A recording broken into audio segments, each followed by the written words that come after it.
now tuned in to the cold, hard truth. Cayman's #1 hard-hitting live podcast show, where we feature some straightforward conversations on political, social, and celebrity news and all things happening in the Cayman Islands and around the world. This show was created to give the people a voice and a means of being involved and informed without any filters. Sometimes it gets crazy, but we always keep it real. We bring you the tea, piping hot, so grab your favorite beverage and join the conversation via WhatsApp at 324-1612. Email tips@caymanmarlroad.com. Now, here's your host, Sandy Hill, broadcasting live from the beautiful Cayman Islands.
In order to gain those extra items. Good morning. Hello. Good morning. Is the person from before? Hello. Hello. Hi. Eating the grapes. No grapes. One more call. Good morning. Ooh, they're taking. Hey, good morning. Who's this? Addie. All right. What do you think the answer is? Go through every aisle? Go through every aisle. Go down every aisle? Is correct. Uh-huh. I do it. Right. Yes. Do you do that too? Yeah. Yeah, I do. Yeah. I don't go down every aisle. See, I do. Just in case. Maybe there's something I forgot. Maybe there's something new that I need to try. Yeah. I'm always on that. I have my list. Yeah. I know exactly where everything is in the grocery store, and I know I only hit those aisles. Yeah. I'm in and out. Congratulations. Got yourself a pair of movie tickets. Hold on, okay? Thank you. You're welcome. All right, let's talk to Sandy. Here we go. Big news. I have some important news for you. Interesting news. It's Blake and Aaron's Spilling the Tea with Sandy. Cayman's top news headlines of the day from CMR. Good morning, Sandy. Morning. Buenos dias. Our impossible question this morning was over half of us do this in the grocery store. It was go down every aisle. Yep. Do you do that? No, I don't. I do. I don't either. Yeah, that would drive me a little bit crazy, actually. It's a fun little app. I at least read the signs, even if I don't go with the list, which most of the time I don't go with the list, I must admit. Yeah. I have a mental list, but then I'll look at the signs and think, is there anything that I'm forgetting? And if I can't see anything in that little eye list that I really need, if it doesn't jog my memory, I don't go down the aisle. Right.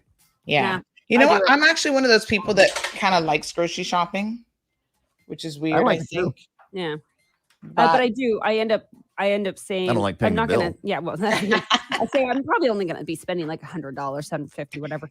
It's never that low. Yeah. Yeah. I'm feeding like. What would you say your average grocery bill is? I don't want to say that out loud. Why? I'm going to tell you. Okay.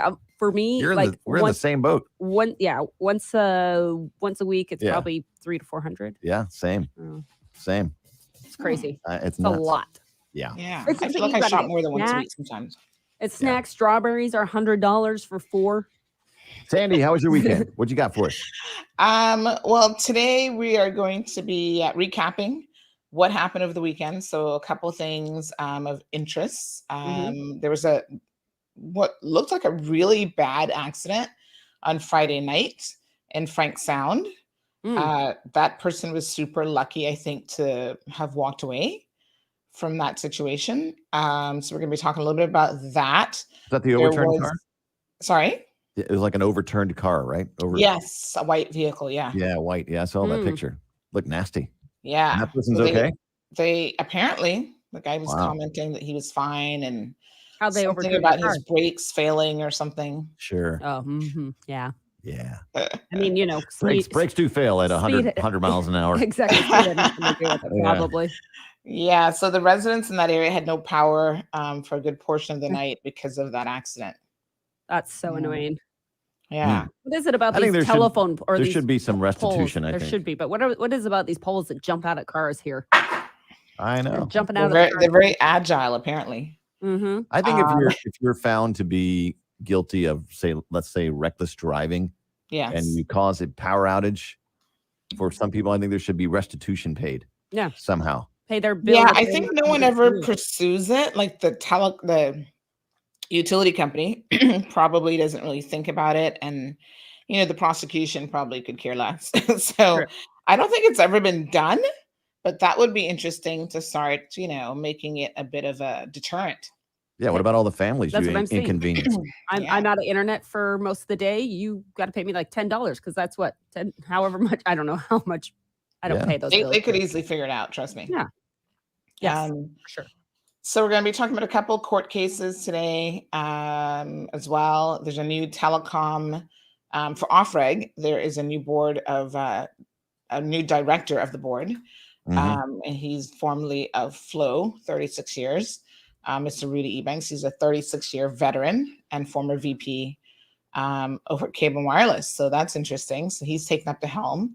The rest of the board hasn't been announced, but there's been a few other boards that have been. So we'll kind of talk about some of those this morning as well.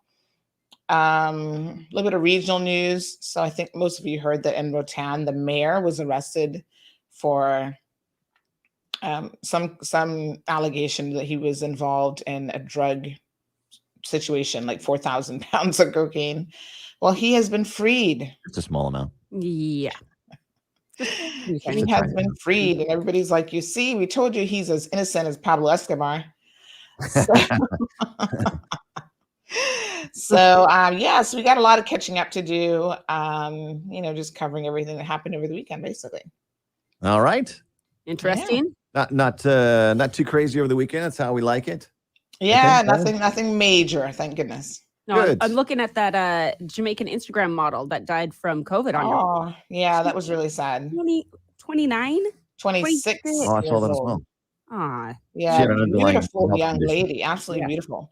And apparently she has Cayman connections. She's related to people in the Cayman Islands. Oh, really? Yeah, some of the Fosters are apparently family.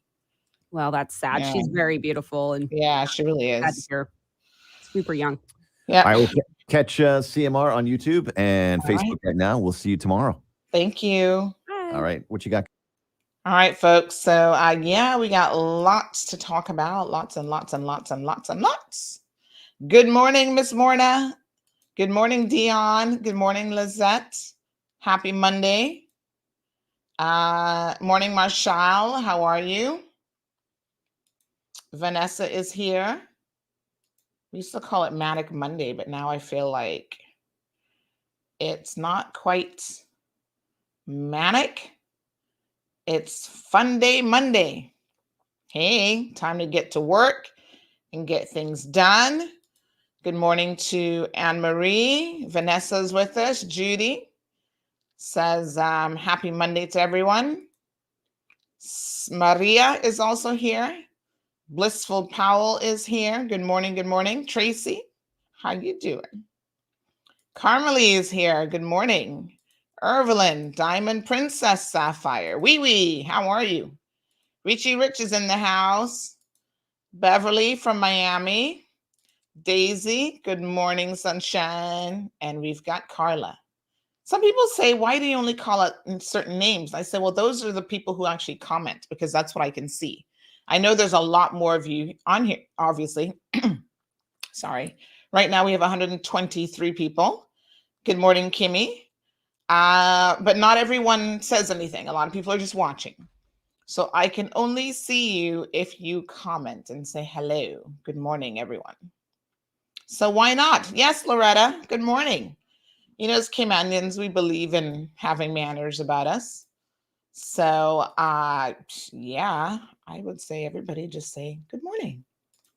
Never takes anything away from you to say good morning to someone.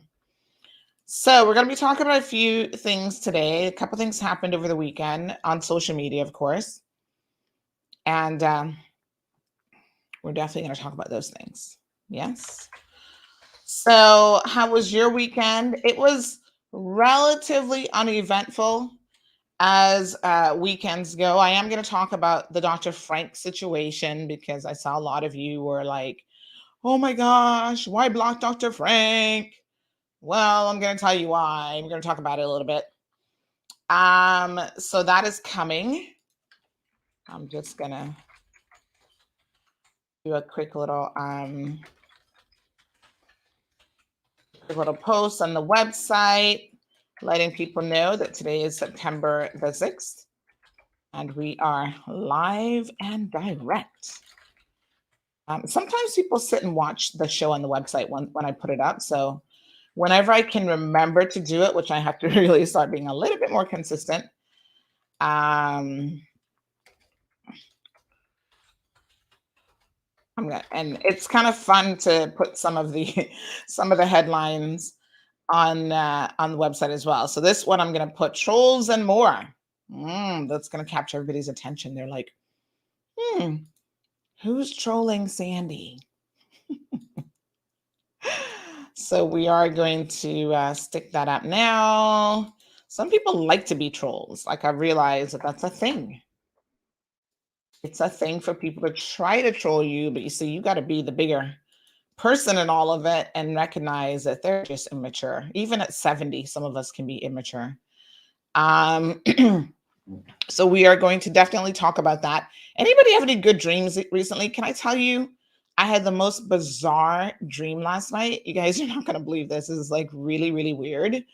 But you know, I pay attention to my dreams a lot of times because I feel like sometimes they are a little bit of a warning or premonition based on my past experiences. So I'm actually not going to tell you what this dream is yet because there is something that I need to do before I tell you about this dream.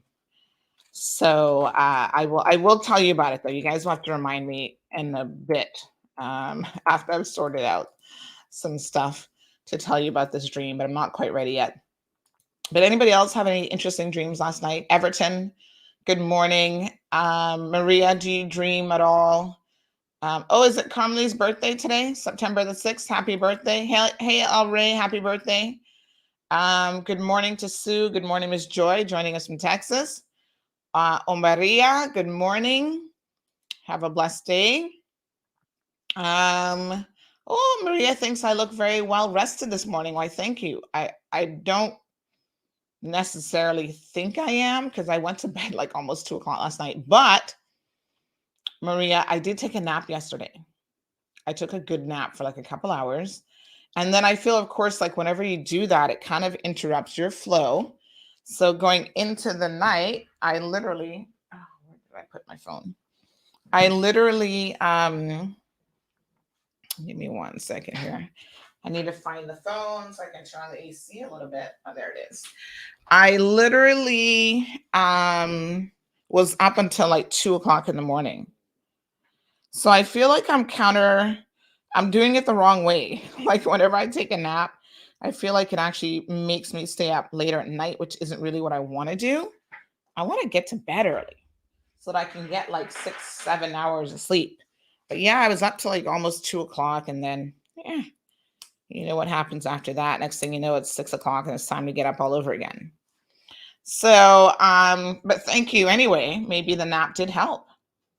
Felicia, morning. Tommy from the Bahamas is joining us. Miss Vernita from Windsor Park.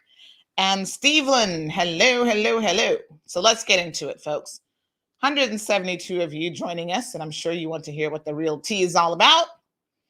So listen, on, Blake and Aaron just mentioned that this young lady in Jamaica passed away, unfortunately, from COVID. Her name is Steffi Gregg. She was an Instagram model. I think we mentioned it briefly in Friday's show. Really beautiful young lady. I mean, if looks could save you from anything in life, she would have never died, right? I mean, just absolutely gorgeous. A lot of people saw her and they thought, oh, is she really from Jamaica? Because, she's blonde hair, whatever. But, Jamaica has a very diverse population, folks. Apparently she is from Jamaica. And they had to air ambulance her last week to Miami. But unfortunately, by the time that happened, her condition was already beyond, I guess, any further assistance, and she passed away. Now, she did have some sort of a immunocompromising disease.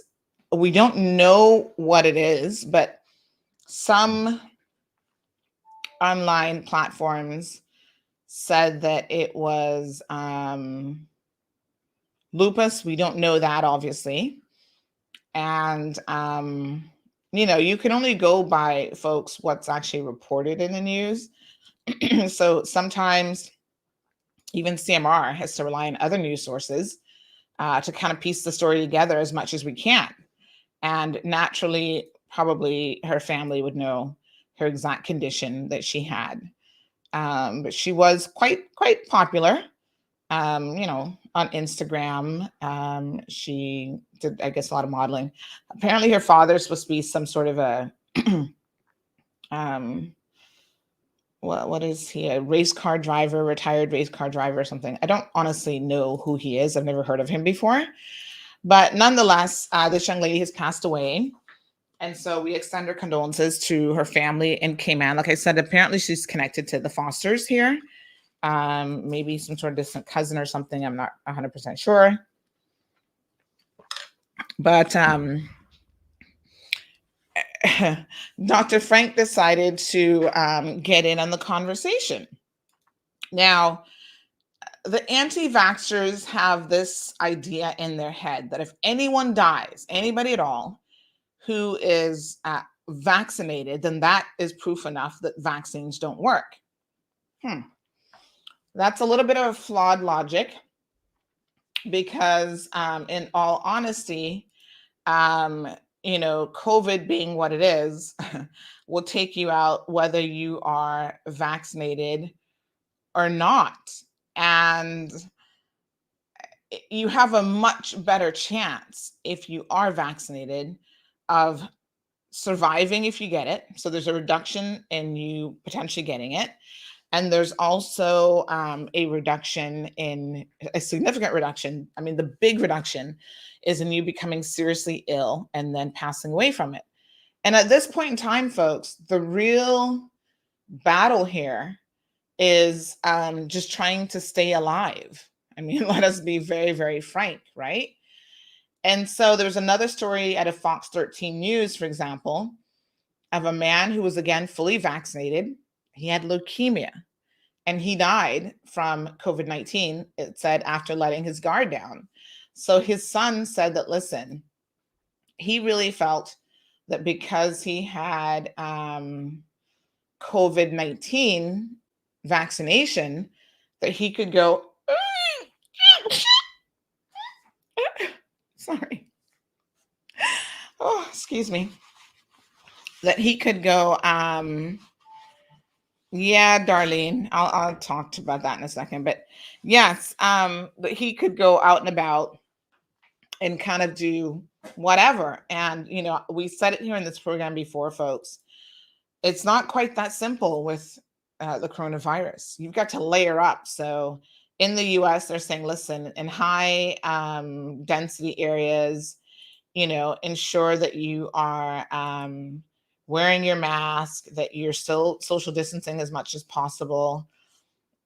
You're doing all of these things in order to give yourself that sort of added protection, right? Anyway, he didn't unfortunately do that. And, because of his underlying condition, he actually passed away. So I think it's safe to say that you just have to be incredibly careful. So we have a lot of people who, sorry, we have a lot of people who do not live in Cayman who, because, we share these stories. And someone said to me over the weekend, why don't you share more of the stories of people who are dying after being double vaccinated? I'm like, well, if you've been paying attention, we do share them. But to be quite frank and honest, there's not as many of them as on the other side. And I mean, there's a significant number on the other side, for example, of people who are anti-vaxxers and who have since caught it and died. Remember the woman on the elderly lady on the cruise ship to, was it Belize? She was also vaccinated and she died, and we covered that. It's like people see what they want to see. So people have this perception that we are biased. Now, listen, we're not biased because we're telling you straight out, we are pro-vaccines. We believe vaccines give you a fighting chance. We've never said that a vaccine is a cure-all, magical thing. It gives you a fighting chance. And believe me, 99.9% of people when they're in the ICU wish that they had that fighting chance. They wish they had that little extra something. And just no guarantees, right? So we do share the other stories, but if they don't exist, we can't just go around making stories up, right? So we share what we can. So anyway, going back to Dr. Frank and why he's now banned from our platform. And I know he'll find a way in. He'll find his wife's account or somebody else's account to come back trolling us. But so we put up the story about this young lady, Steffi. And I kind of think like when people die, especially people that are like, the person's connected to the Cayman Islands, maybe there's certain negativity that you should not draw to the conversation, but not everybody shares that view. And while at the end of the day, people are able to, there is a certain degree of freedom of speech, but quite interestingly enough, people's freedom of speech does not come without consequences. And I love how everybody's like, well, this is a free country. And I'm like, yeah, it is. And your point is what exactly? Because Facebook will block you for things. CMR will block you for certain things, although I think we are extremely liberal and when we block people. And I tend to give people, unbeknownst to most individuals, a lot of chances before we go to that extreme. I mean, I have allowed people to say some of the most ridiculous stuff under the premise that everyone has hopefully a little bit of common sense and some discretionary power to know when they see people just being foolish, that that's what it is. And so Dr. Frank made some comment about this young lady's death. And I did not know that Dr. Frank was against vaccines, which is very, very interesting. And then he went on to, oh God, I can't remember exactly what he said now. But then he went on to make some additional comments about vaccines and, in the moment at that time, it was not even about that particular post. It's about Dr. Frank, who is having a moment that is lasting. It's a childish moment, to be quite frank, but he's having a moment that is lasting beyond what should be normal for a man in his 70s. And y'all know that this is a cold, hard truth. And I'm going to just tell you guys like it is. We did an entire segment on Dr. Frank, I think it was last month or the month before, about how he has really started trolling CMR. And the truth of the matter is Dr. Frank is in his feelings, and he's really upset that he's not gotten his way since the election. So he didn't get elected. I suppose that's one layer of disappointment for Dr. Frank. But on top of that, he also hasn't gotten what he has wanted from this government. So I think he suspected that this government was just going to throw job opportunities at him, and that was going to be it. And that hasn't happened, because most people don't just throw a job at you. You have to apply, you have to show some interest, you have to go through perhaps some criteria, et cetera, et cetera. Now, I also know that this government has assisted Dr. Frank. Various members of this government have actually assisted Dr. Frank both during the campaign and afterwards. And he has really spat in the face of people who were trying to assist him. And so a lot of them are now done with him. They have wiped their hands clean. And so what he has now done is ran in the corner of, Mario Rankin, who he believes share, I guess, a common way of thinking that he does. The truth of the matter is, folks, a lot of us, are our own worst enemies with certain things. And until we recognize that, we will only go so far in life. Now, you guys know that Frank is my cousin. I think we're second or third cousins. I'm not even sure. But anyway, we're cousins, and we see each other sometimes at family events. I've actually invited Dr. Frank to my home, and you know that I'm the type of person that if you get an invite to my home, you should consider yourself very special, because not too many people get an invite to my home. So, I gave Dr. Frank what I felt was a lot of leeway. He was trying to take some pot shots at me because he knows that I'm a supporter of this government. Again, nothing earth-shattering there, folks. I've told you all this before. I think the alternative option than what we have was, in my opinion, not really all that great. And we needed to give the independents an opportunity. So I don't know what Dr. Frank thinks. Maybe he's one of those people who believe that I was going to get the press secretary job from this government. I don't know. But he seems to have confused his feelings about the PAC government with his feelings about me. I guess just because I am a vocal supporter of the government. And maybe he's one of those people who actually believes that I helped this government get elected. Alden believes the exact same thing. Remember, Alden was blaming me. So, that being the case, I could see why he'd be up in his feelings a little bit. But I'm also the type of person who I'm only going to allow you to take so many pot shots at me before I respond. And I've said this before on this platform, and I think it's probably worth a little bit of repeating. I'm not the type of person, I've never been, from like I was in grade school. I've never been the type of person who's going to pick a fight. Like I've never even picked a fight in my life. Like that's just not me, right? But I am the type of person who believes in ending a situation very, very quickly. And so sometimes I may end up dropping the nuclear bomb in a situation to just diffuse it. I believe in walking away a lot of times as well. And when I'm done with a situation, I'm done with the situation, right? I'm like, yes, I'm going to express myself because I'm not going to be one of those people who has a heart attack because I'm keeping stress in. I'll tell you. And sometimes I might even seriously pop off on you with a few choice words. But you're going to know how I feel. And if the situation can be rectified by us talking about it, then we do that and we keep it moving. If it can't be, we end the relationship and we still keep it moving.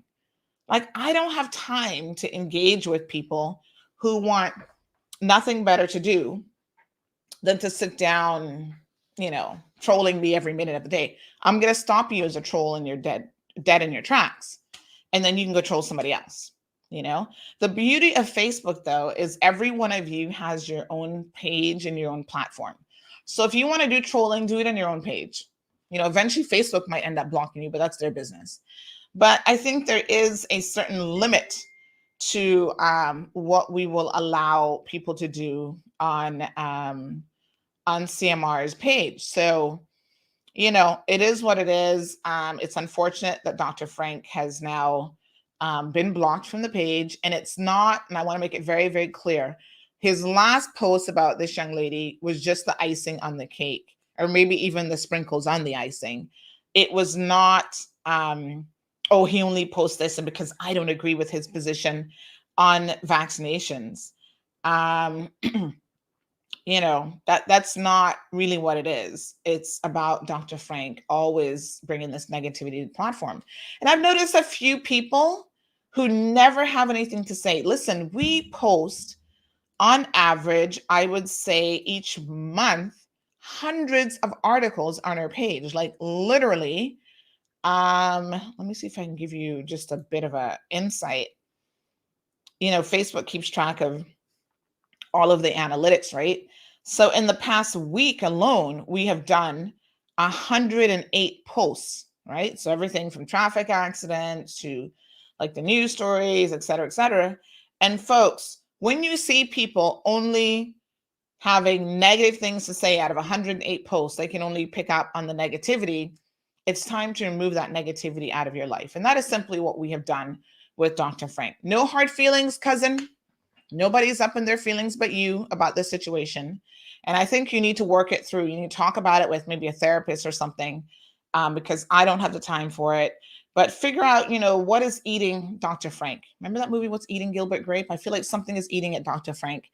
And he needs to find a meaningful way of expressing himself. The meaningful way is not coming on CMR, trying to troll me personally on that platform, because I just won't tolerate it, right? And I'm sure being a Macfield and being from, you know, Georgetown, you would know that we come from a family of people, women in particular, who don't tolerate a lot of foolishness. And I would be no different than those people. So I'm sure that he gets the point and he understands it fully. So let's keep it moving. As I said, I'm done with that situation. When he comes to his senses, if he wishes to approach me in a meaningful and constructive way, he's more than welcome to do that. If he doesn't wish to do that, then life goes on. That's okay. All right, Miss Emma, thank you so much. Maria's here. Has Ross says, what I think of the mandates happening all over the globe are those coming here. Well, I think it's probably only a matter of time before they come here. And it's what it is, you know. So yeah, some of them are coming here. Some have already come. The HSA has said that everyone who's renewing their contract will be subject to a vaccine mandate. I think healthcare professionals in particular really need to be extremely careful because they're exposed to so many sick patients that they are high risk.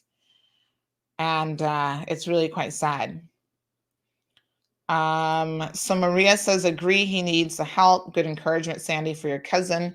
Yeah, it's not, listen, you know, I could have so much to say on this topic that I'm choosing not to, because it's not even worth the time or energy, you know, but I really feel like he's coming from a place of anger and it's misdirected at me, and I can't help him with that. That's not a situation that I can help him with. And let me talk about people who come from a place of anger, folks, because I want to talk about some other men in our community who are actually abusers. And I want to talk about this one particular man.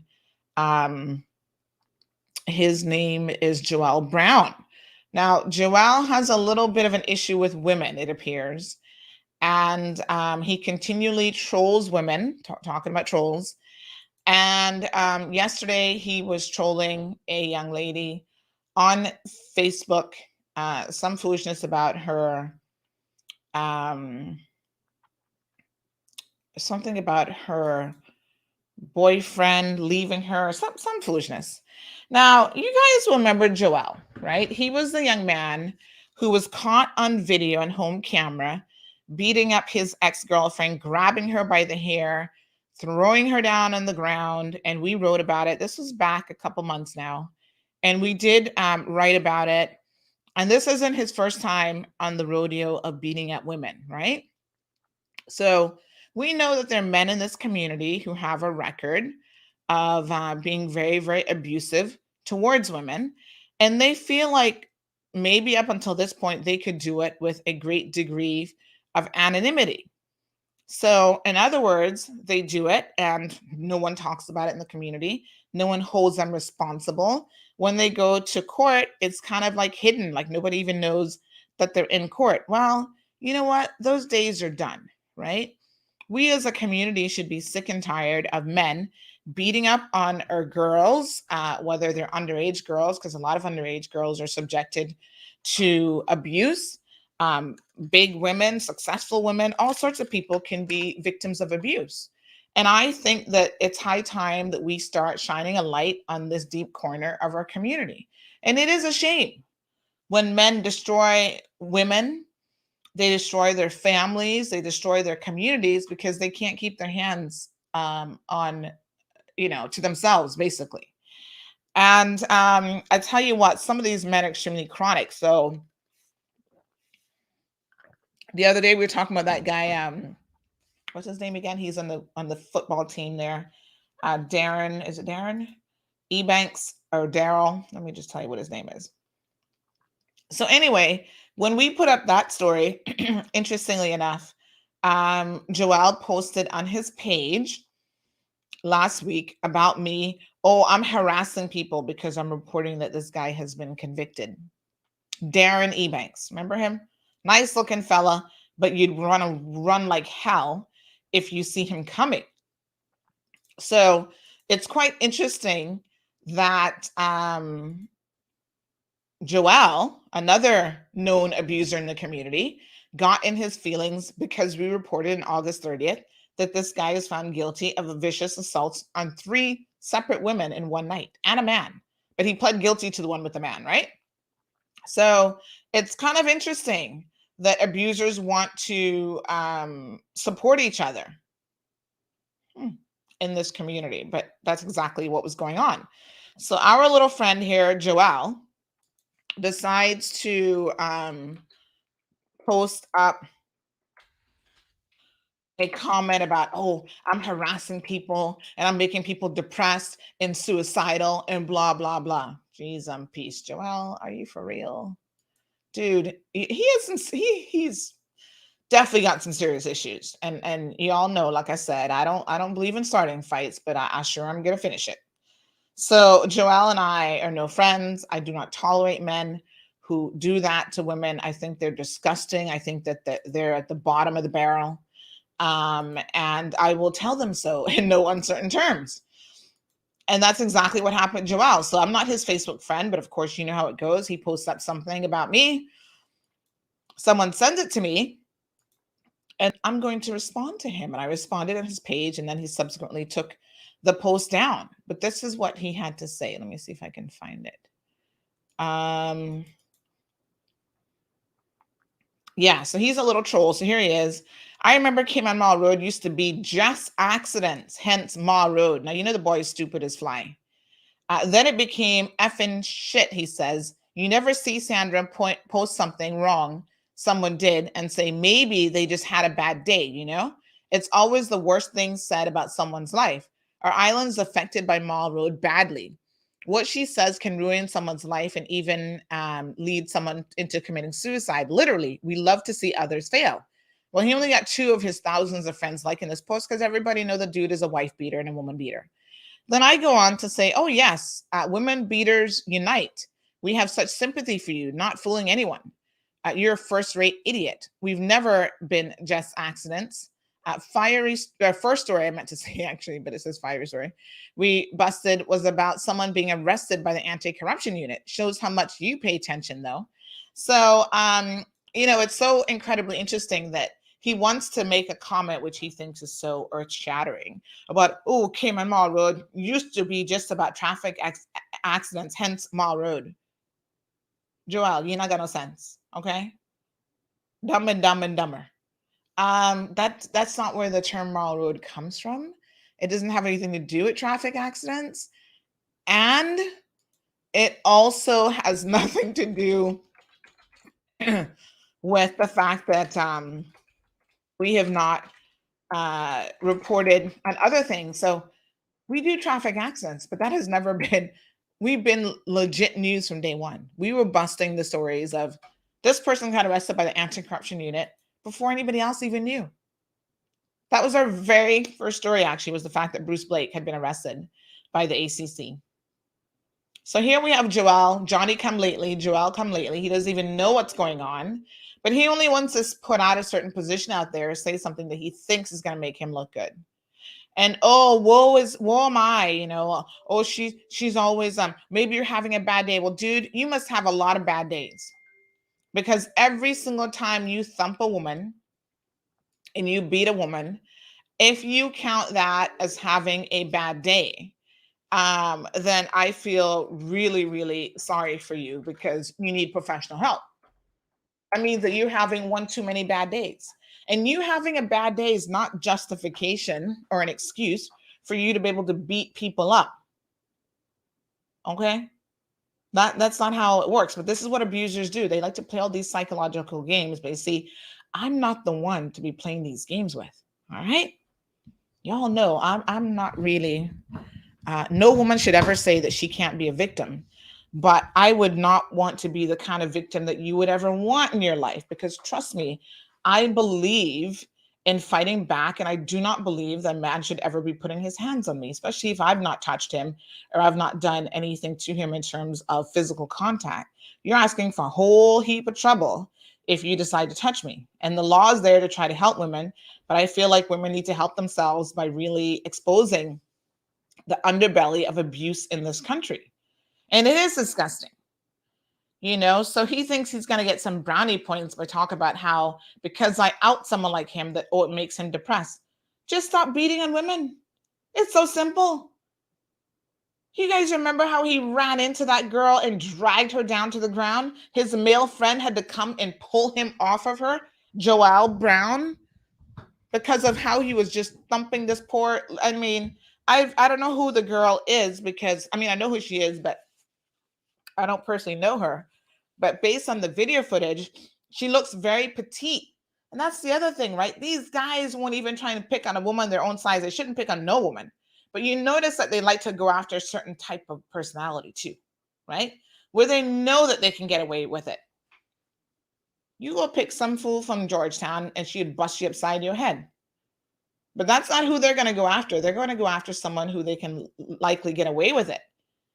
And that's why a lot of these guys, in case y'all have not noticed, like to pick on foreign women. Now, they'll abuse anybody, but some of them have a certain MO for white foreign women that they think that they can manipulate, and they want to stay in Cayman, and they're afraid to highlight what's actually happening. And, your permit is going to get pulled, or I'm going to complain to immigration. There's so many little tactics that these guys will use to try to pick a victim. And I'm here to tell all women, I don't care where you're from, do not allow these men to abuse you, regardless of your situation. Stand up for yourself, report the abuse, try to get the system to do what it's supposed to do, and really out them. Do not allow them to make you a silent victim, because eventually they will kill you or seriously hurt you. And that's what these guys do. The amount of damage that they leave behind is ridiculous. And then they're having women with these children and raising these boys, seeing this type of abuse that becomes a cyclical situation from one generation to the next. And it's absolutely disgusting. So what Joel did last night, so he was trying to troll me last week, but it never worked. So then he took the post down after I replied to him and showed him how incredibly stupid he is. And then last night, he starts trying to troll another girl. And this poor young lady, once again, didn't do anything to Joel, but it's so ironic that he's trying to say that we are trolling him, right? Hear how ridiculous Joel is. We're trolling him. He just posted that last week, and how detrimental that is. But what does he do? He turns around and trolls a young lady who had nothing to do with him. All she did, folks, was speak out against his behavior. And then what does he do? He starts posting up about her. Oh, well, look at her. Look at what she's doing. Hold on one second. Let me show y'all exactly what he was posting here. Oh, her boyfriend has left her. But Joelle, that's none of your business. What her and her boyfriend are doing is none of your business. But you know why he's upset? Well, I'm going to tell y'all why he's upset. He's upset because she was one of the women when we did his story. She was one of the women who said, I know Brittany. Oh, shoot. Sorry. I did not mean to call her name, but I know the victim. And he is, someone who has trolled this victim and abused her for a very, very long time. Now, the irony of the situation was my sources on the street tell me, quite ironically, that him and this girl that he's now trying to troll, they were friends before he met the girlfriend. But she could not stand to see what he was doing to this girl and the abuse that he was subjecting her to. So she dared to speak out on behalf of the victim. And then what does that lead him to do? Check him out. Joel Brown. My apologies. It's a little bit fast in the beginning, but he says, oh, look, hold that. And next girl, juck your man. This is the same dude who's claiming that, oh, y'all make me feel bad because maybe I was just having a bad day and beat up somebody. And, you don't understand the impact of your posts. Huh. Well, okay then, Joel. Right. So he attacks this girl. He goes on to not make one, but several posts.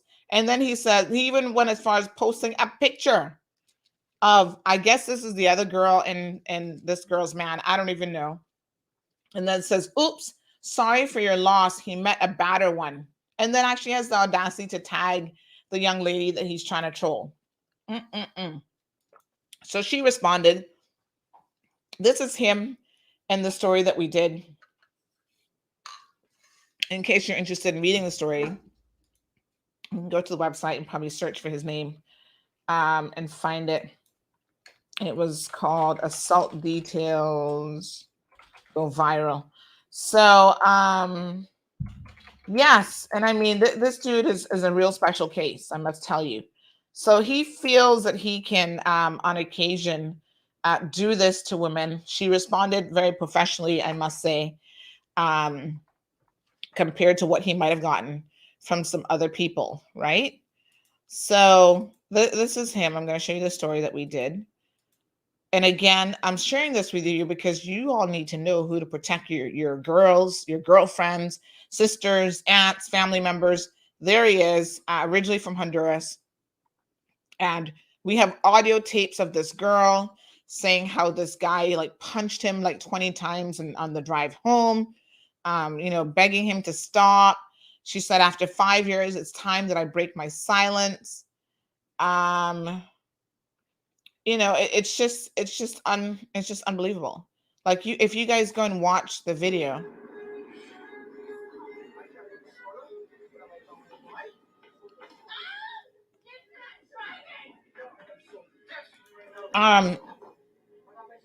Hold on one second, because I don't think you can hear that. But this is him beating her up as she's driving. And she had the sense, I suppose, to record it.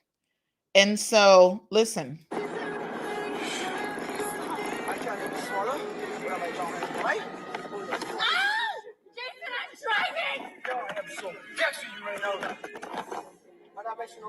You caused this.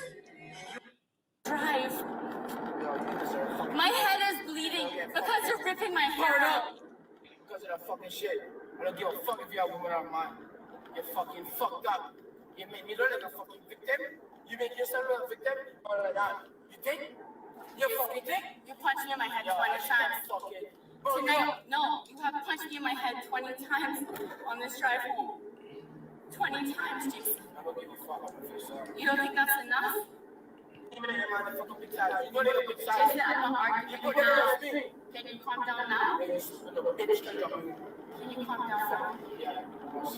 So, he says that was a bad day. one of many times beaten on that poor girl, somebody's daughter. And there he is, blaming her about, oh, you want to pretend like you're a victim. This is your fault. You're making me do this. Beating her as she's driving. And that was not the only audio. We have other clips of him engaging in behavior. And I wonder why, I need to look at this website to see why this video isn't working. But I will make sure I fix that, child, because y'all need to see the video for yourselves.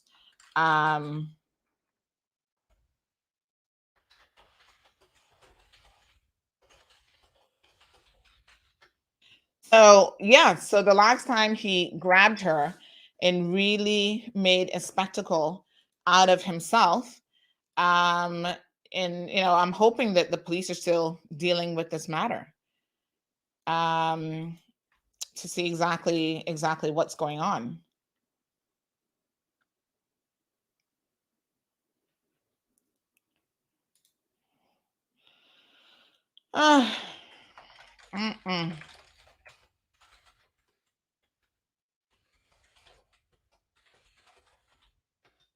Anyway, he clearly has some issues, folks. And again, another troll. He tries it in his own fanciful way. But we're not impressed.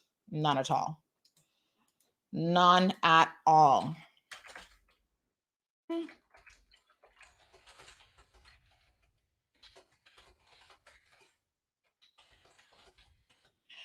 Yep, that's what he does.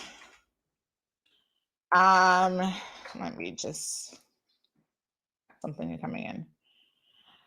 Let me see here. Thank you so much, Damaris, so she's watching. Thank you. I appreciate it. Selena says the audio isn't too clear. Anybody else having any audio issues? Everton said, my question is this. If this guy is not from the Cayman Islands, why don't they send him to prison and then deport him after he got out? What's the difference between the United States and some other country? He would be charged for attempted murder and you would get that stuff for sentence. And trust me, if he's not from here, they would deport him. Well, I guess we have to wait and see, Everton, where the criminal charges are. The problem a lot of times is that a lot of women do not follow through with the charges, and that's a problem, right?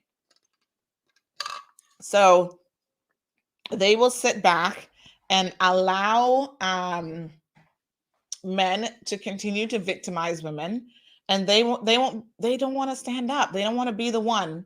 And I know it's not easy to be the one who says enough is enough and take them to court. But if you don't do it, it won't stop. The behavior will never stop. And so that is precisely, I think, Everton, a lot of times what happens is the law's hands are tied because the victims don't do what they need to do. The other thing is, whilst he's from Honduras, I don't know how he's here. I know he supposedly has some kind of construction business. I must tell you that after the first story went up, there were a number of women who ended up messaging to say that, you know what? I'm glad I saw this story. This man was hired at my home, working, doing construction around my house. And this is not the type of person that I want in my house. I've got young daughters. I've got other people around me. And so, we decided not to engage him in his services. So I think there's more than one way, quite frankly, to send a very clear message that this type of behavior is unacceptable. For far too long in Cayman, we have allowed abusers to do what they do. I have heard a guy say to me, oh, he got in a fight with his then girlfriend. And actually, it was so brutal that he ended up ripping out her toenail out of her foot, out of her big toe. Worked for government, still has a government job, and walking around like a peacock with his head stuck up in the air all the time, like he's somebody. I'm just like, what? You see, because I'm the kind of Caymanian who actually lived abroad. To me, these things are shocking. Really, really disgusting and shocking. And I cannot believe that they are tolerated in any way, shape, or form. Someone messaged me last night and they said, well, 5 a.m., 5:50 a.m. They said, "Hi, I'm glad that you're highlighting the abuse of women on this island. 20 years ago, my wife was thrown in the middle of the ocean by a guy in West Bay she was then married to. She reported it, but nothing was done about it. The files were removed by dirty cops, because I guess back then that was acceptable. She left the island for many years since and was afraid of him. Wow. Keep up the good work. I watch you every morning." Absolutely disgusting. But this is precisely the sort of situation. Women are running for their lives. They leave the country, they leave the jurisdiction. And it's high time that women start standing up for themselves and say enough is enough. Good morning, Olivia. Good morning, Jackie. Vernita says, "Tell it, Sandy. I'm with you on all of these abusers. I'm a victim/victor of multiple abuse, and I pray and have faith in my Lord. He will take care of them if they do not repent. People don't stay in any abuse. This is advice now. People don't stay in any abuse." But Vernita, the Lord also helps those who help themselves. And so you have to know that as a victim or victor, I love when you call yourself a victor, that means you're out of the situation and you've moved past it, that you have to take control of the situation. And you need to put a stop to these abusive people, whether they're man, woman, whoever, it doesn't really matter. Emma says, "Quite often the cop that comes to such scenes are just like the men being reported." I've heard of that and can't see anything wrong with it. I should have been one of those women, but that bee would never hit another woman. And I've heard of police mishandling it. Again, a lot of these Caribbean men in particular, Caribbean officers, they show up on the job, and I've heard of them telling women like, "Oh, go ahead and cook him a meal. That'll make everything okay." I'm like, a dude just beat you up and the police are going to come to your house and tell you to cook for him? You better put some poison in that. Like, what? It's crazy. Miss Carol Ann says, "Wish the young lady luck in getting justice." That same exact way that my daughter lost her life in a car accident, yet there was no justice served on her because being properly investigation, and yet the judge in her trial refused for a lot of evidence into trial, including the key piece of her 911 call that lasts about 52 seconds. But till this day, God is working on the person that caused her life. No justice for women in abuse here in Cayman. Wow. I wonder why that 911 call was not permitted into evidence. That's crazy. Very, very unfortunate.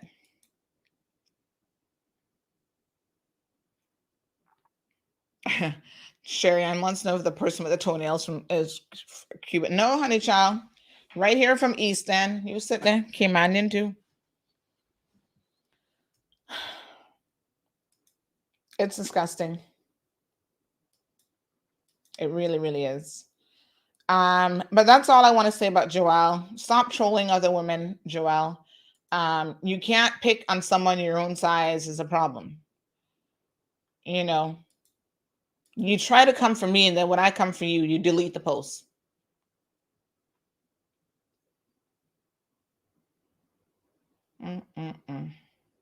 You got to do better. You have really got to do better. Because let me assure you that you got to do better. Johan, good morning. Says, "Don't eat if wife cooking and vex." Hashtag just saying. Oh my God. Another person says, "Boy, these fools be beating up on the wrong kind of women. They need a good beating with a 2x4. Of course, I'm not encouraging any violence of any form, folks. What I'm telling women is do not stay in these situations. Get out. Get yourselves out as quickly as possible. There are some really disturbed men in this community, and I assure you that They're just not good. Yeah. And if you stay in, unfortunately, Miss Carol, I'm so sorry for your loss, but that is what is likely to happen. If you stay with these abusive men, they will put you in a situation where you could very well lose your life. That's real. All right. What a hot mess. Let's keep it moving. Folks, hopefully Joel will get what's coming to him in terms of the justice system. They should be in a position to deal with him and ensure that justice is served. And I, send positive thoughts to all victims of abuse, that you find the courage to stick up for yourself against your abusers.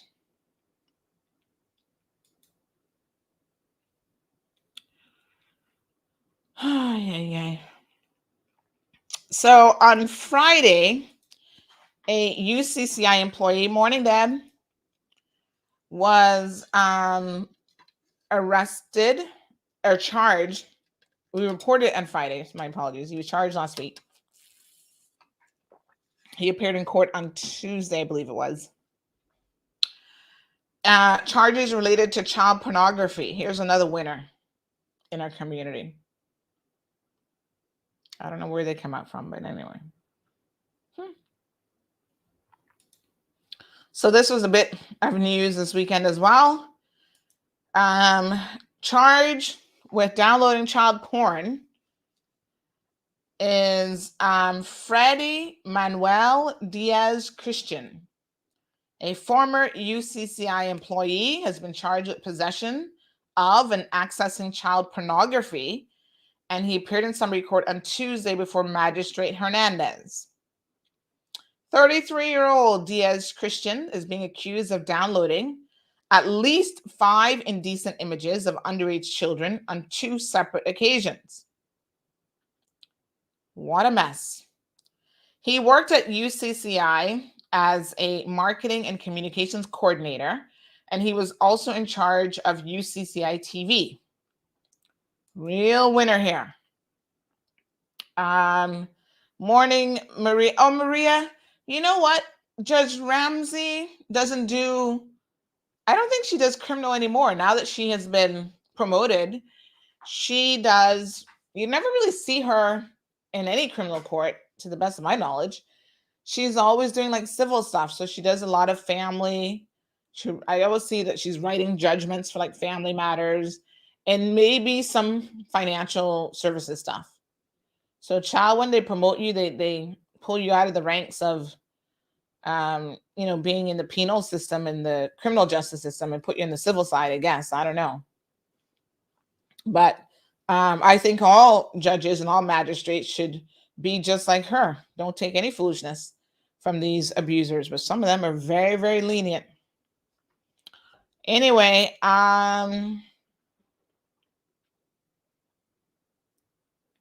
Everton says, don't you think it may be because the women put themselves in the position that so depending on the guy, so they can't leave because I don't have nothing to fall back onto. Women must step up to the plate depending on guys.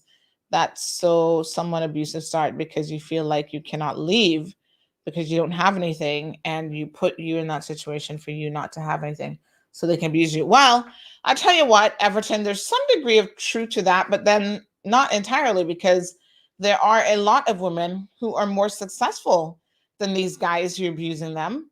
They are the breadwinners in the family, for example, and they're still allowing themselves to be subjected to abuse. So I don't know that that is necessarily what's driving it. Now, there are some women who know that they can usurp your financial power and other things to try to keep you under their control. And I guess a lot of guys try that tactic, feeling like if you don't have any options financially or whatever, they'll do it.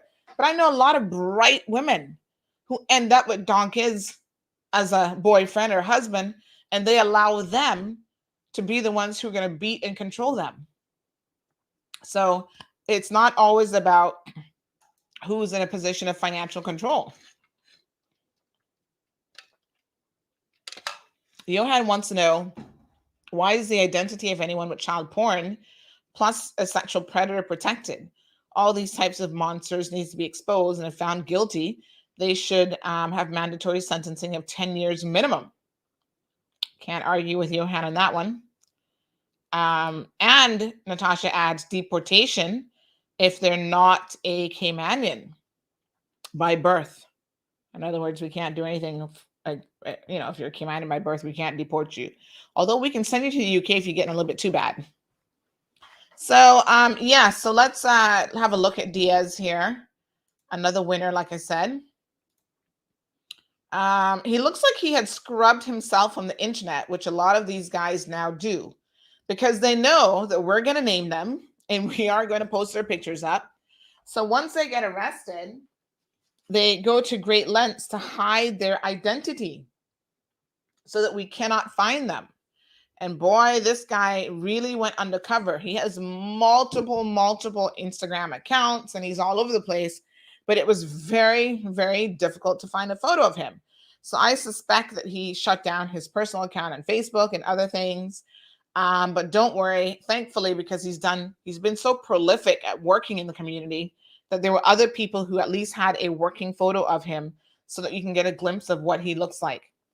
Married with 2 young children. Imagine that. And he's going on the internet, allegedly looking for child pornography. So here's a charge: possession of child pornography and accessing child pornography. So as it turns out, the authorities were notified by some overseas entity that this man or someone in the Cayman Islands was downloading porn, child porn. And so this was January. He did it and they were notified. And then in February, he went back and had another go again. So he was just getting started, y'all. So a search warrant was executed at his home in West Bay, where the illegal material was found. They tracked him down through an IP address, as they will do.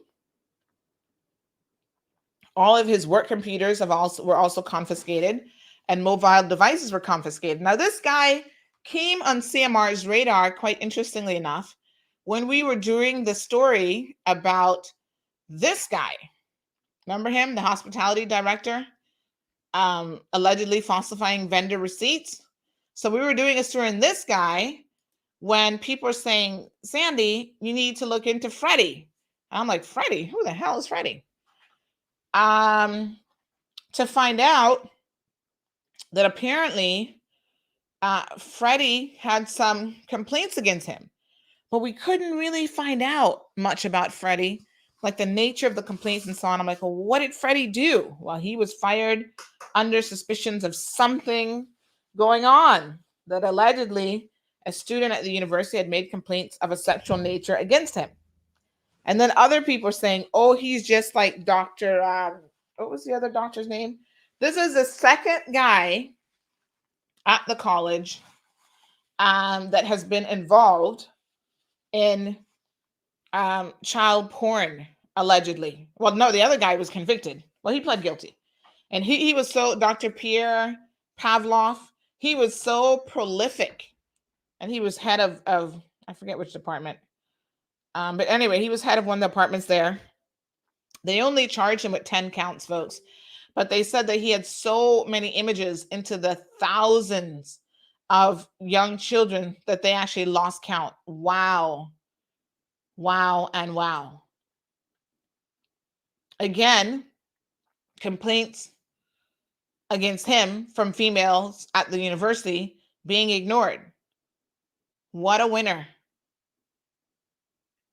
Now it takes a special kind of person to even want to look at an underage child. Real sicko. But that's exactly what he was doing, folks. So now we have another UCCI employee. They were quick to respond to say, it ain't got nothing to do with us, folks. They're doing this on their own accord. Well, it sure is interesting that the university keeps hiring people who appear to not be able to follow the law, whether it's stealing money like Dr. Saeed, the hospitality guy. There is a high instance of individuals, quite frankly, who are engaging in this behavior at UCCI. Coincidence? Well, you tell me if it's a coincidence. What I see is a lot of poor hiring practices. Freddie jumped around employment a lot. Some people said that they always had concerns about him. I don't know that that necessarily means anything, but it appears that he's worked for like everybody in the Cayman Islands, from GIS to Cayman 27 back in the day, Hurley's Media, on and on and on and on. So sometimes, unfortunately, a background check will not catch these things because of the nature of how they're able to hide. But it does make me wonder why UCCI seems to have so many individuals who are getting in legal trouble at this institution, with more to come, from what I understand. So I don't know who does the hiring. Somebody just messaged and says, yes, it seems like faulty hiring. I don't know who does the hiring at the university, but maybe they need to look at their methodologies a little bit more closely.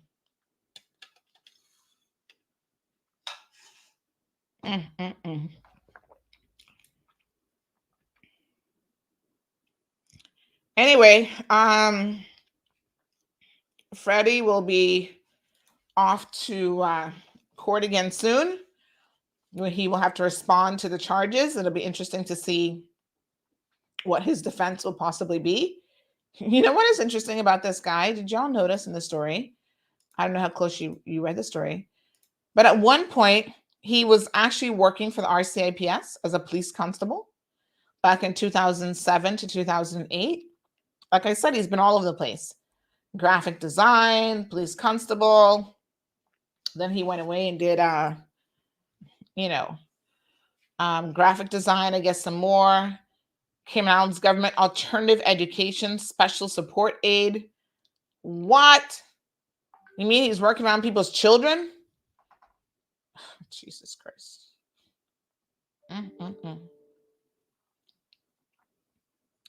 You cannot make this stuff up. You really can. What a hot mess.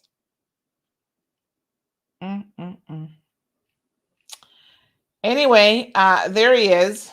I feel sorry for his family because, of course, the family always gets tarnished by these individuals and their bad behavior.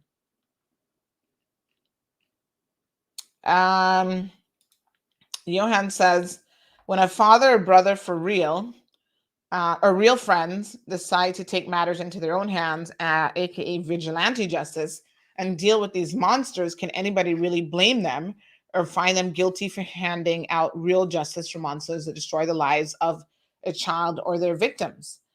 Maria says, well, they're actually finding out the wrong women to deal with.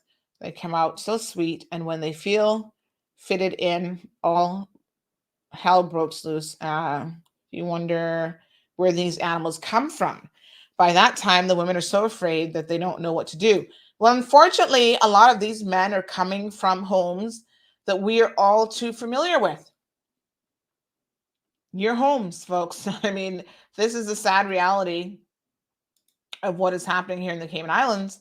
But some of you are raising these monsters, dysfunctional monsters that are, really the worst of the worst when it comes to how they treat other people. And, you need to wonder why. What are you exposing your children to that is making them want to beat up on somebody else's child? Sue says, I heard on Saturday about St. Ignatius head master too. He's been removed. I heard that, and I haven't quite understood what happened or why. St. Ignatius seems to have a lot of administrative issues. People say to me they're a very good school, but administratively they have issues. Carol says that the law should make it mandatory that sex offenders should be registered in the Cayman Islands. Girl, we've been pushing for that for well over 15 years now, and still nothing. Yes, Maria, very sick. Child porn. So the university issued a statement on Saturday saying that they're aware of the media coverage regarding their former employee. They only fired him after he'd been arrested, folks, after the images were found. So I don't know why they're acting like they did the right thing beforehand. They said he was initially employed at the university in the fall of 2018, and later for a brief period between January and March and early 2021. Yes, the police were aware of him in January. And you fired him in March, along with the other guy. We know. They say it is our understanding that none of the criminal charges relate to his employment at UCCI. What does that mean, relate to his employment? Nobody said that they did, but he was still employed at UCCI. They go on to say that they can confirm that he was in a non-teaching capacity. Again, only God knows why that's relevant. Obviously, he still had access to children, to young adults, young girls at the university. And then they claim that they have stringent policies and procedures in place. Clearly not stringent enough, UCCI. Nonetheless, the police are still going through his work computers, I understand. So they can't speak to whether or not he was actually doing that at work. So I'm not quite sure why the university made this statement. It's a whole bunch of nothing, really. And perhaps they would have been best off not saying anything at this stage. But anyway, they found it necessary because we actually pointed out that he was a former university employee. Now, the Compass, quite interesting. Someone brought this to my attention. I thought it was kind of interesting. Their original story, all the way at the bottom, made very little mention of the fact that, you know, he was a former employee of UCCI. Now, they said the headline for them was West Bay man arrested on child pornography charges. I don't know if you guys saw this or not. It was very, very interesting. And then after our story went up, because the Compass had it up first, kudos to the Compass. After our story went up, they then changed the title of their story. And you could see, this is what someone pointed out to me. I told y'all that I'd really try not to read the Compass if I can help it. But someone said this was the original headline. And then all the way down at the bottom, my apologies, it made mention of the fact that he previously worked at UCCI. Then they changed the headline after our story came out to then say, to mention the university and put it up because it was way down. It wasn't in one of the featured areas here. It was way down. And then they now say UCCI, what does it say? Something, UCCI man charged with child porn possession was not, or child porn possession was not a lecturer. Okay. So you went from a West Bay man being arrested on child porn to then admitting that a UCCI man charged with child porn. Do they actually say UCCI man? Hold on. Let me go to the Compass. I'm going to have to clarify something here. Because I think that even that headline, you know, he's no longer there, obviously. So anyway, nonetheless, it is what it is.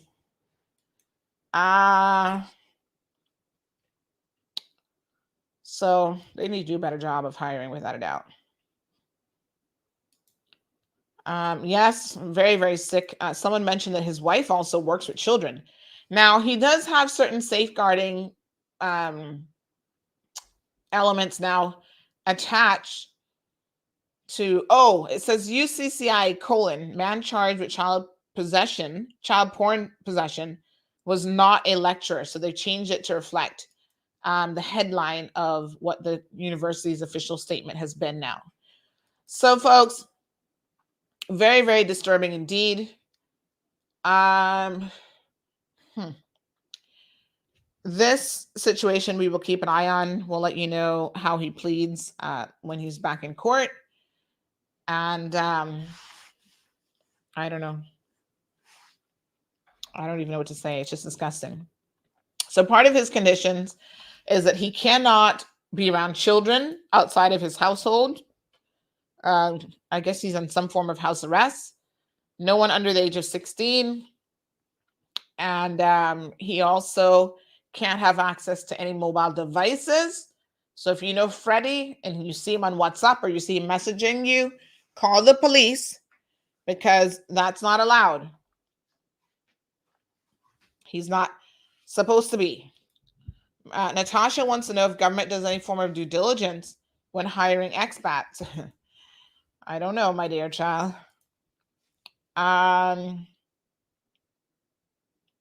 Robert says that they could have hired my services and saved money. Video services? He was actually or marketing. Yeah, he was some kind of marketing coordinator, but I think he really taught well, they said he wasn't a lecturer, but I got the impression that he was at the very least advertising this course with their UCCI TV or whatever that was supposed to be. So how to like be a journalist, like there's a media and journalism course that he had done a whole promo thing for. Marva says, notice that Freddie chose jobs where he has full access to children, and then the perfect cover, law enforcement. Pay very close attention to people who want to put themselves in certain situations. I'm not saying everyone, obviously not, but yes, there are people who seek out certain positions because of easy access. And I agree with Johan that deportation should be at the top of the list. Johan goes on to say that these monsters have lost their right to family and human rights, should not cover or excuse the life of a child or victim that they have potentially ruined. Having status or PR is a privilege and should be taken away for all persons convicted of serious offenses. One rule needs to apply for all. I agree. And you know what is so crazy is a lot of times it is Caymanians who are keeping these individuals in this jurisdiction, if you can believe it. I mean, it blows my mind, but I know of cases, a guy sexually molested, raped a young child out in this shed in West Bay. I forget which Spanish country he was from. But anyway, the victim grandmother was his wife, and she fought to keep him in Cayman. Now, y'all know that. How disgusting is that? And so immigration had a hard time getting rid of him because he had status through her, and she was not willing to consent to him leaving. So I think Johan is right. Some laws need to be changed around here where that's not even remotely a possibility. Absolutely disgusting to think that any woman would do that. And then you're basically, because you're trying to keep him in your life, giving him access to the victim again. Because most children will have or be around a grandparent. Now, you know, if that was me, that would never, if that was my, heaven forbid, Granny and him would be getting enough licks with that cow cod. I would never have a relationship with that mother, aka grandmother, ever again. And I don't say those things lightly. When I tell you never, it would not even be a second of having to think about it. You're going to choose a child molester who has molested my child to stay in this country? Huh. She would never see grandchildren. She would never see me. I would tell her, you know what, honey? You might be my mother, but lose my very birth certificate. That's how that would go down. Too much slackness going on in Cayman, and people are accepting it. Lazara says UCCI needs to get their act together. A couple months back, I received an email stating that I owed some tuition money. I was shook because I went there between 2005 and 2007 and paid for my courses. When I replied back that I wasn't a student there and I needed proof of what they were saying, never heard from them again. Wow. Sounds like they got more than one hot mess going on there. Gabby says they ain't gonna make that sex offender list till it reach one of their doorsteps. Child exploitation and abuse is taken for a joke in this country just because it's not happening every day that people know of. Shaking my head.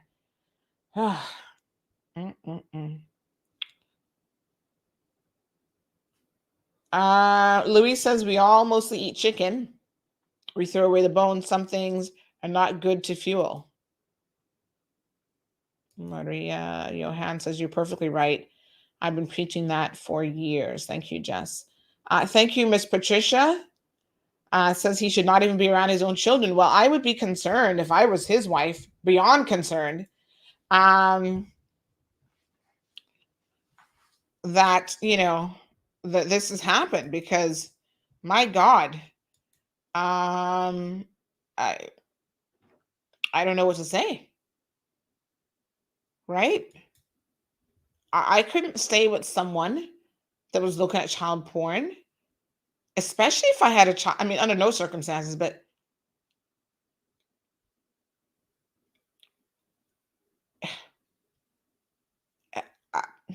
what?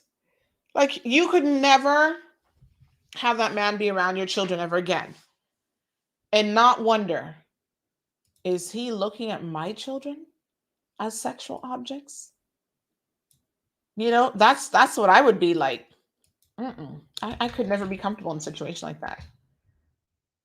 It just makes you wonder. So someone shares that his mom is from East End, so I guess he won't be eligible for deportation either.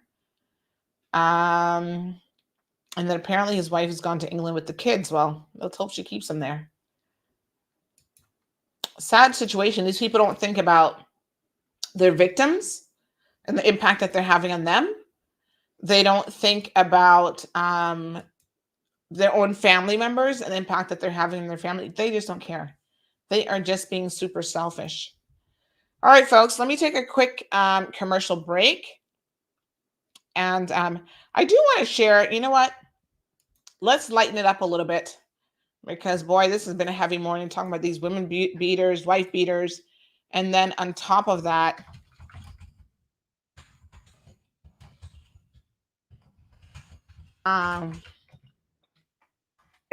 it's just been a lot this morning. So let me lighten it up. Someone sent me a really funny video over the weekend that I must share with you. And then we'll come back and talk about a few other things that are going on in the community. So this video is entitled, When You Work from Home Call Center Workers and What They Go Through. And it's really is funny. So this will give me a quick minute to just, I need to, my sinuses feel a little bit agitated today. So I'm going to just go deal with that situation. But yes, I want to lighten the mood a little bit. So continue to listen in. Maria says, what a hot mess. They're not all yet anyway. Good morning, Miss Nancy. So have a listen to this.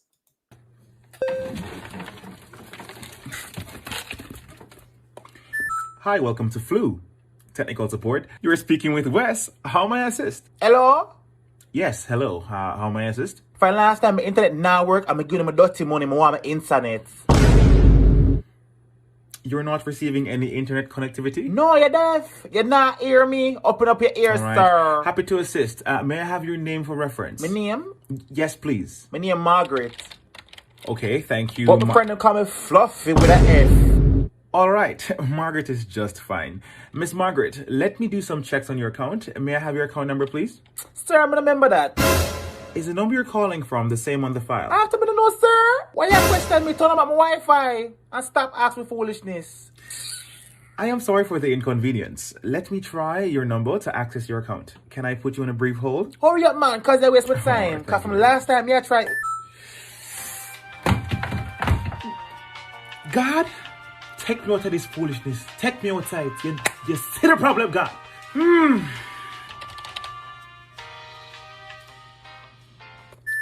Miss Margaret. What? It seems you should be receiving internet connectivity. Then the most, you think me an idiot? I want my money, sir. We're going to go ahead and troubleshoot this issue. Do you have access to the router? I want him, so. The white box that you receive internet from. Oh, the internet box. Sir, they have some leave. Obviously, I can access it. Okay, what are the lights you are seeing on the router? Sir, I don't see a light on the box. Can you please check to see if the router is plugged in? No. What you think to me, idiot? You must plug in, sir? Miss Margaret, I understand your frustration. Can you try plugging the power cable out and plugging it back in? Me do that already. Nothing now come up. Okay, is it possible to try plugging the router into a different outlet? That wouldn't make no sense, sir. Me an idiot. Miss Margaret, there may be an issue with the outlet. Sir, I'm me I tell you. No other socket not gonna work out like gone from last night. I'm sorry, Miss Margaret, can you please repeat that? I'm not sure I heard you correctly. Me say, lights gone, box not gonna turn on. Truth is, I'm tired. Miss Margaret, Miss Margaret, unfortunately, we won't be able to assist you without having electricity in the house.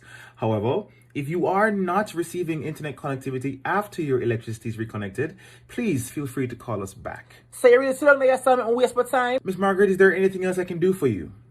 No, me no want nothing. All right, thank you for making it Flu. And remember, you can make payments on the My Flu app.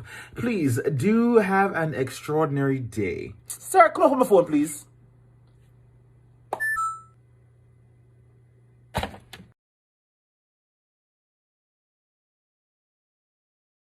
Yes, child. You'd be hitting your head with that keypad too if you had to deal with a client like that. The whole time they had no internet. They were complaining about, I ain't got no internet, because they have no power. Imagine. Isn't that crazy? Anyway, folks, something to lighten the mood before we transition into having a little bit of a further discussion. So,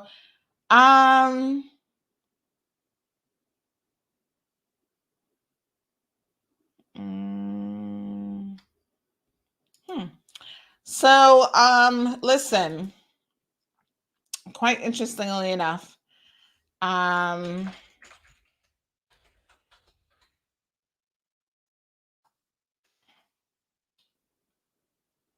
it's I don't even know what to tell you about this situation, but we have a bit of information that a particular prison officer, not prisoner, my apologies, back up, rewind that. Police officer has been arrested. Now, we don't have very much in the way of details on this. So I can't say a whole lot yet, except we are monitoring the situation. And we will let you guys know, I suppose, once we have more details. Yeah, that's all I got. I mean, we know the name, but I'm not going to say the name yet because I think we need to first confirm what this is all about. So we have reached out to the RCIPS for further details, and hopefully those will be forthcoming soon enough. Sounds like a hot mess, I must say. When it's confirmed, I'm going to tell you guys why I would not be surprised about that situation. None at all. You know, normally there are signs, very clear signs that there are very clear signs that this is what's happening. That the person really is going to be problematic. Anyway, let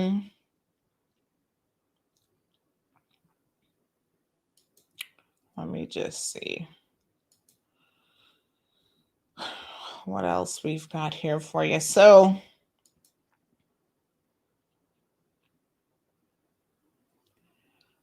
if you are a liquor license holder, by the way, you should be reminded that the upcoming annual liquor licensing meeting is going to be held on September the 13th, which is next week, Monday. So you've got a week. And license holders are also advised that licenses expiring on the 30th of September must be renewed at their annual session to operate for the new license period, which begins on October the 1st. In other words, get your licensing applications, renewals, whatever, in early so that you do not miss the deadline. All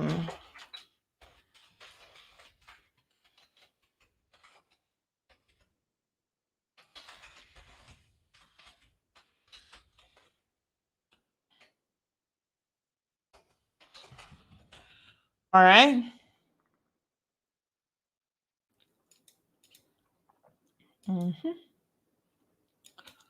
So again, congratulations to Mr. Ebanks, Mr. Rudy Ebanks of now the chairman of the OFREG board. So this is the only appointment thus far of OFREG. Big congratulations. Thank you, Ms. Wanda. Yeah, sometimes you feel like you need a little laugh, child. So we wish to congratulate Mr. Rudy. He is, as we mentioned earlier, a 36-year veteran, having worked previously at Flow. And it'll be interesting to see what he brings to the often tumultuous OFREG. That is one board that I'm of the opinion that they need to replace the entire board. Get rid of all of them. Because boy, it's just been a mess for a minute over there. So there's Mr. Rudy. Wish him the best of luck. Hopefully he can start to get things shaped up over at OFREG. A lot of people feel like since it's been turned into OFREG, it was separated before into these different regulatory agencies. They tried to combine it. That was one of the things that the progressives government did. And by all accounts, even internally, people said, this just hasn't worked. It has failed. So I don't know what the alternative will be, if they're going to undo that or what's going to happen. But I guess we'll see. He's been appointed, folks, for 3 years, and it's effective immediately. And of course, we know that the position has actually been vacant since May with the resignation of former chairman, the Honorable Linford Pearson. So we'll see if other directors and chair people are also replaced, but I think they need a clean sweep on the OFREG board for sure. Yep.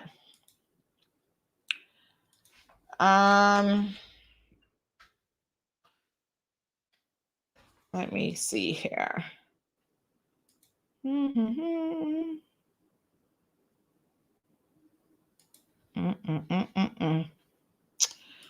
So we have a couple things that are coming up. I don't know why I'm congested today. My sinuses are just a little bit irritated.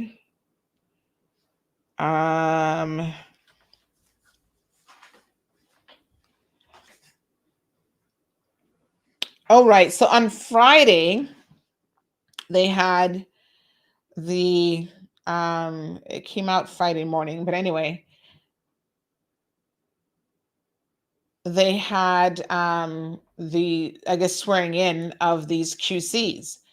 Now, I don't know what to tell y'all about the situation, except that it is really a bit of a hot mess. So they had the swearing in ceremony for the Queen's Council's event on Friday.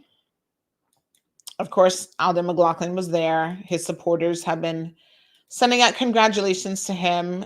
I'm just trying to find the judiciary's response to the questions that we sent through to them, because a lot of people seem to be of the opinion that by giving him this distinction which I always thought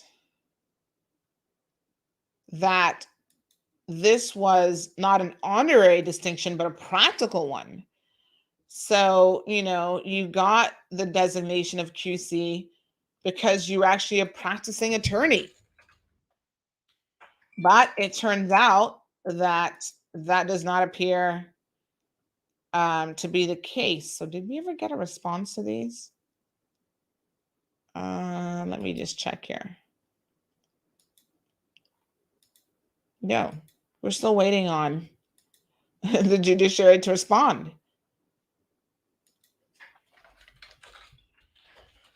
So they still haven't responded to our queries, so we're going to talk about it anyway.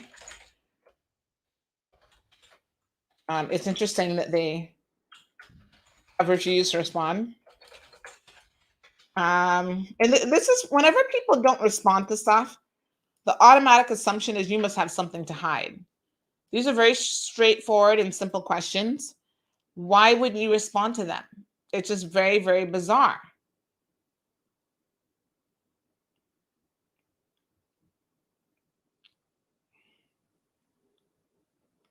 So Everton was laughing at the video there and saying that, yeah, sometimes customers overcomplicate things. Oh, it is a holiday. Is it Labor Day? All right, so let's review the questions. My apologies. I do still have to get some tissue here. Give me one more second. Let's thank our corporate sponsors, Miracle Brokers, for the wonderful work that they do in the community. By the way, congratulations to Miss Irma. She has been appointed to the Port Authority Board. I hope she can certainly help them out over there. And the director, acting director, Joseph Wood, has stepped down from his acting position, which is quite interesting. And my understanding is he's actually planning on leaving the Port Authority. What? Yep. Hold on.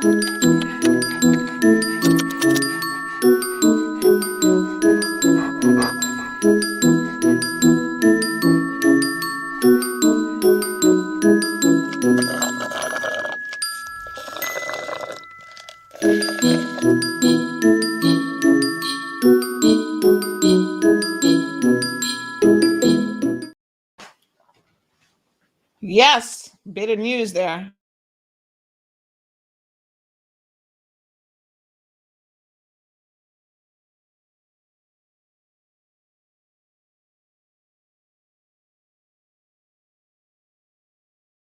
My apologies. My sinuses are just really irritating me today. Sometimes it happens. It hasn't happened in a while, in case you guys haven't noticed. But I don't know if there's extra dust in the atmosphere today or what's going on. But someone else mentioned that they said, please read. After I took the vaccine, I realized that using cleaning products in my home, I don't get as much congested like I used to before. I do have asthma, and also if I don't eat on time, gas takes me up real bad. I always feel like I'm having a heart attack because how my chest feels. I'm guessing that's with the asthma attack.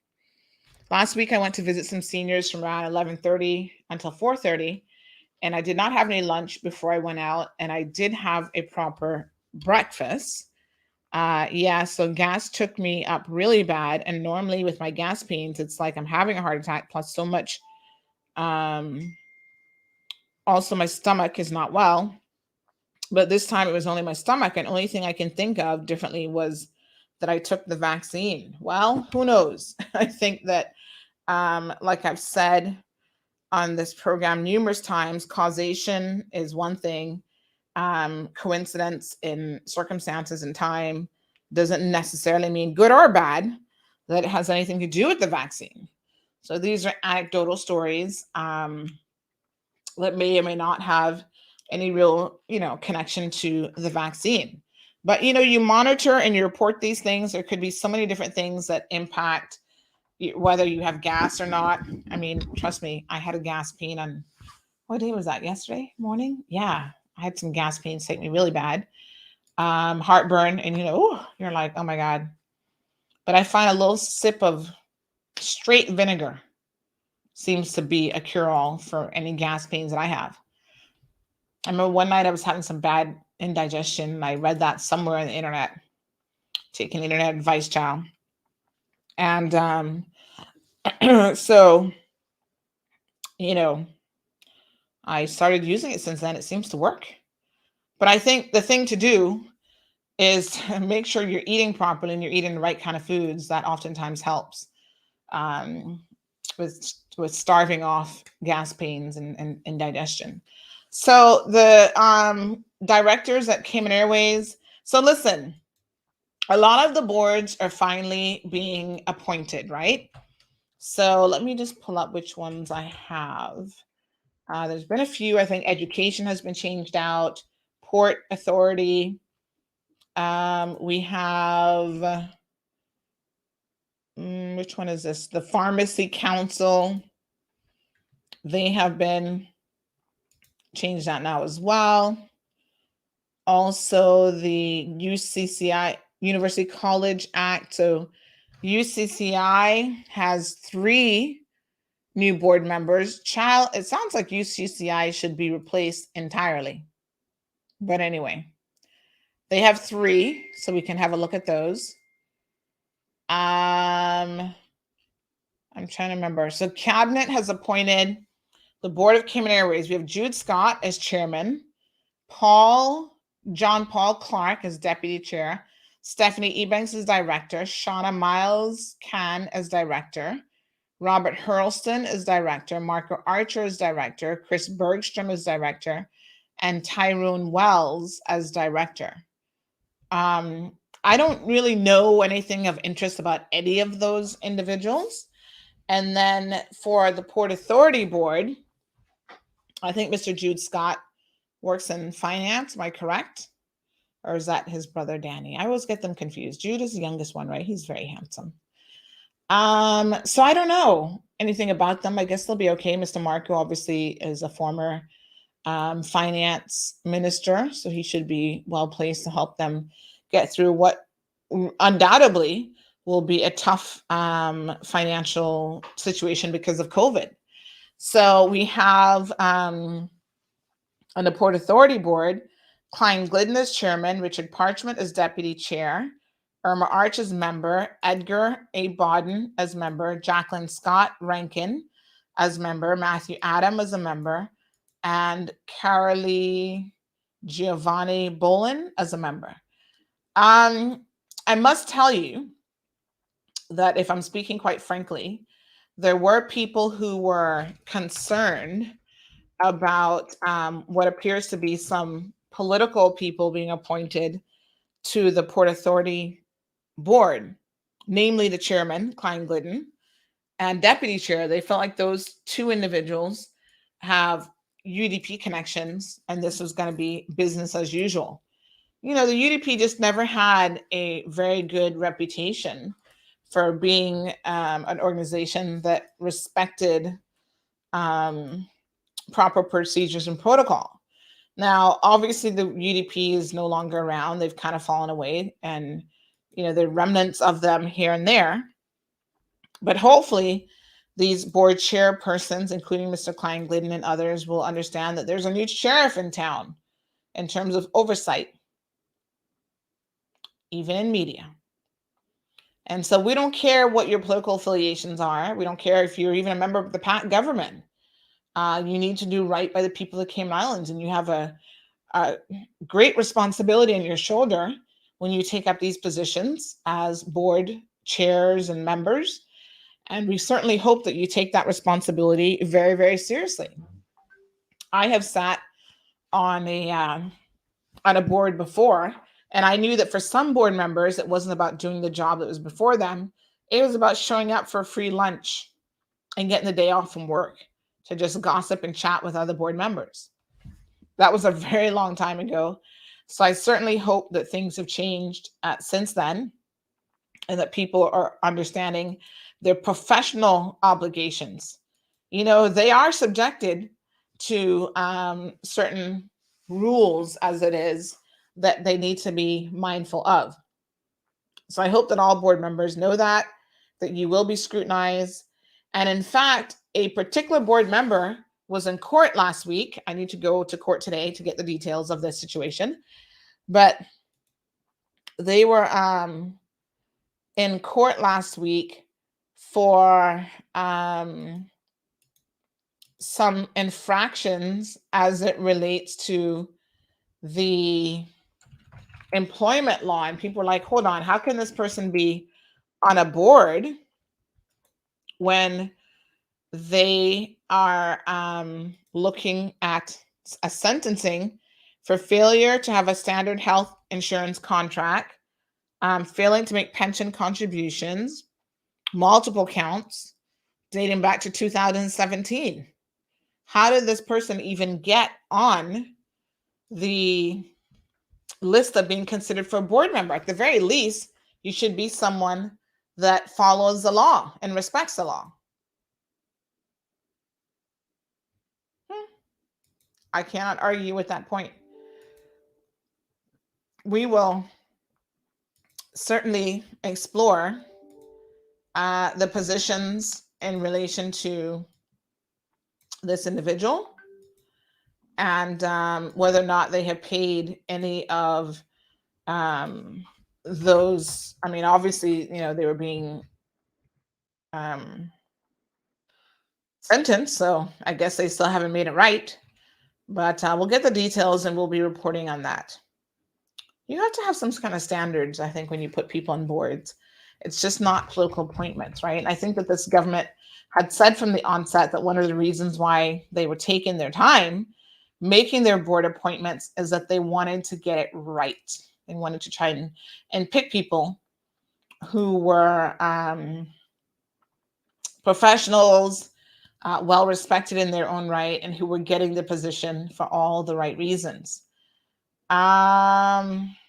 So Everton says, Maria says, Ms. Irma is the perfect person for the job. Everton says, have you ever had a muscle cramp? Oh my gosh. You know what, Everton? I don't feel like I've ever really had one to speak of. And I know that one of the reasons why you can get muscle cramps is because of dehydration. But I have had, I guess it was a muscle cramp, but it was in my foot. So it was like a foot cramp. Oh my gosh, like I literally couldn't move my foot. Like I just sat down and I put my feet up and I think they were starting to like go into relax mode, but because I'd been on my feet for a while, they cramped up. And oh my God, it was the most painful thing ever. I was like, what the hell is going on with my foot right now? Like I had no control. My brain had no active control over my foot. And I was trying to move it to see if I could get some relief. And I was like, it was like just moving on its own. I couldn't control it. And it was so painful. So I can only imagine, Everton, that a muscle cramp anywhere, whether it's in your foot or major muscle, whatever, has got to be one of the most painful things. And that's why sometimes swimmers get them. And it can cause people to get into trouble in the water. Like you can legit drown if you get a muscle cramp because you don't have any control over that muscle for whatever duration of time that is. So Cab says, I really hope they're transparent in everything they do. Well, we're not only going to hope so, we're going to be keeping a keen eye on them to ensure that that's the case. Good gardeners who can come and help now. Sue has been waiting forever. Sue, I'll send you some information. Philip wants to know, is there a vetting process for members of the boards? Some boards have a vetting process. So for OFREG, for example, you actually do have to apply and submit your resume, and it's like an application process. That is one of the more stringent boards that you have to apply to, which is kind of interesting given the issues they've had in the past. So other boards are normally just appointments. Like it's kind of political in a way, but I'm hoping that this government has seen the necessity to put, even if they are political appointments, because you want people who are supportive of your government. I mean, that makes sense, right? You wouldn't want to put progressive members all over these boards because Lord knows they'd screw it up just to try and make the government look bad. So yes, you do want to put people who you believe will do the right thing and who will support the agenda or the mandate that the PAC government has in place. So that makes sense. But at the same time, it shouldn't be just because someone is a friend or political ally. There should be more to it than that.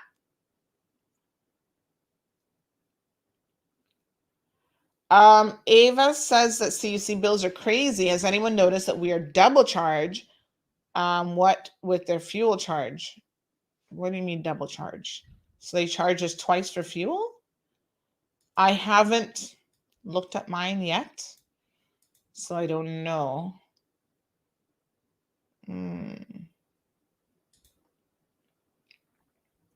Lazarus says, I got some cramps myself and maybe jump out of bed. But some rubbing alcohol did the trick. Yes, any kind of rubbing alcohol or like Tiger Balm or anything like that, I think can help. I have some Chinese stuff that is pretty strong that you rub on anything, child, it will make a significant difference. So, yeah. So we'll be keeping an eye on these board appointments. Like I said, let's have a look at the pharmacy board while we're at it. And I don't know why more people are not being removed from UCCI, but so here's the pharmacy board. Dr. Marla Barnes, I have no clue who she is the chairperson. Rudy Miles is deputy chair. Todd Jefferson, Cayman's Pharmacists Association nominee. So sometimes board members have a nominee from like an association. So in this case, as you can see, they have one here from the Pharmacists Association.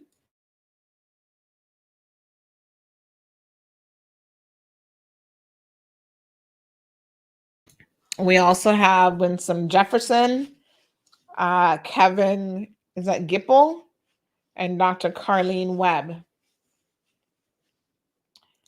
I'm thinking since hers says does not expire, maybe she's actually works with the pharmacy council because she's the registrar. Okay, and we also have, let's see here. These are the notices now for University College. Appointed the following to be members of the Board of Governors for UCCI. Gilbert McLean for chairperson for the 3-year period ending August 31st, 2024. Jared Awi is deputy chair, and Ronnie Dunn is a member as well. Mr. Ronnie, isn't he an accountant? Maybe he can help them get in shape, child. And we also have Nichelle Scott from CUC, who is going to be a member as well.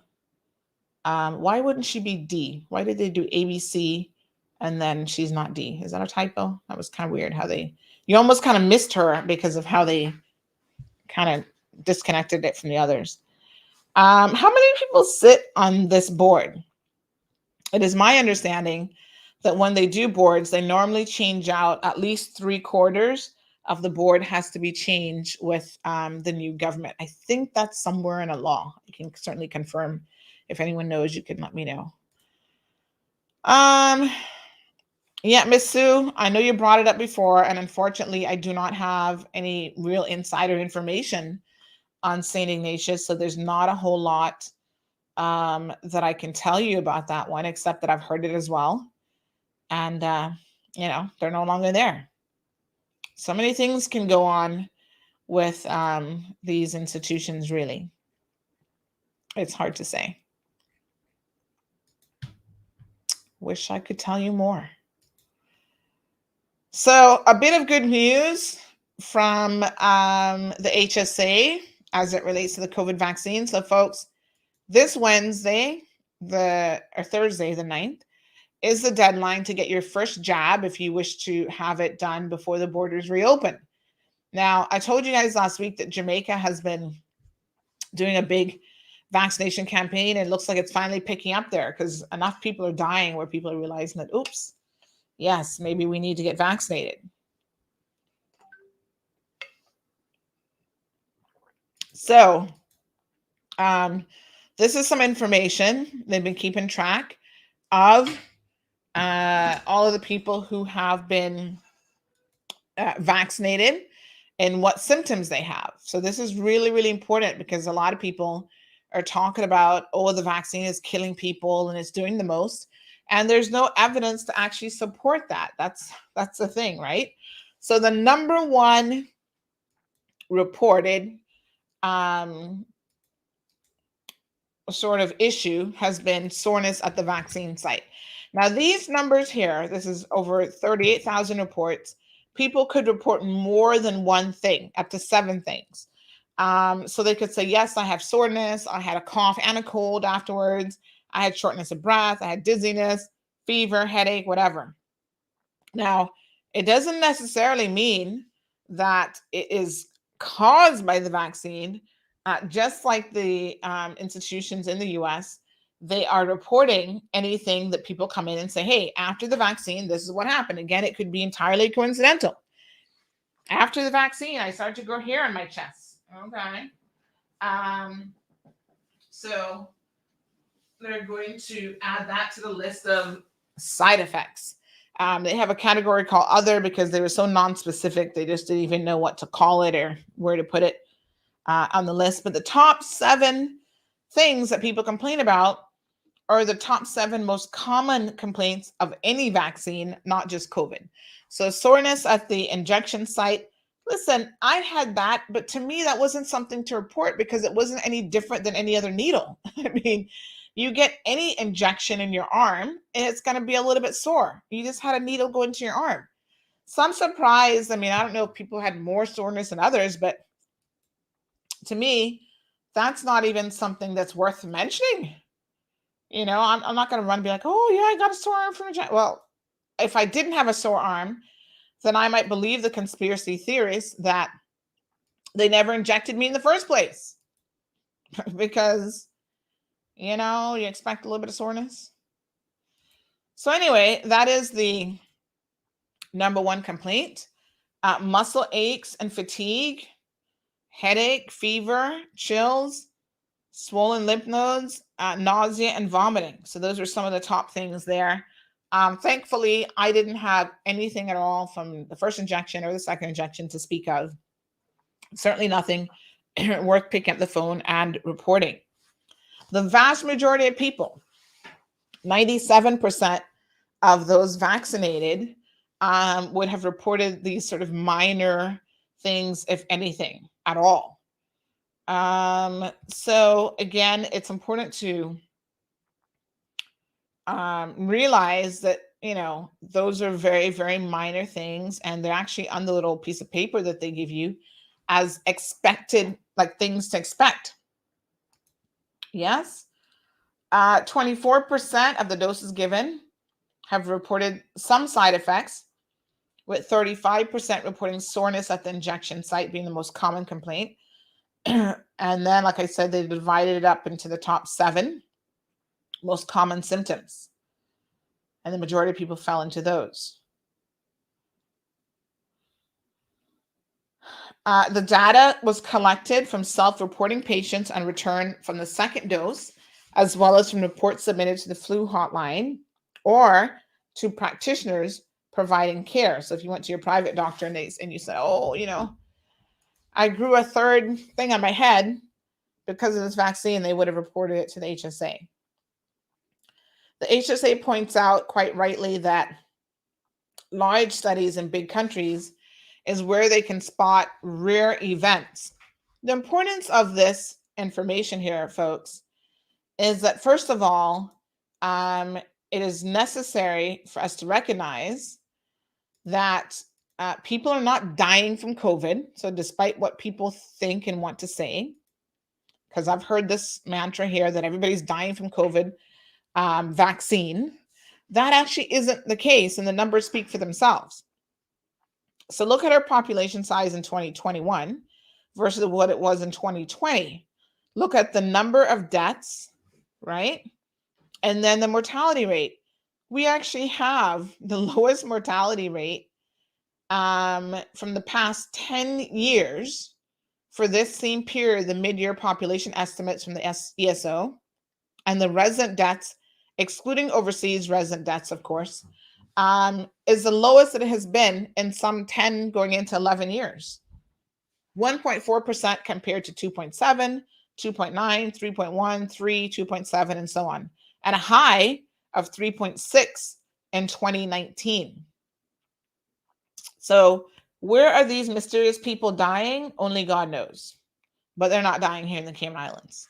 And they're certainly not dying because we started administering the vaccine from January to June. These are all figures for the same time period, by the way, just to make it very clear.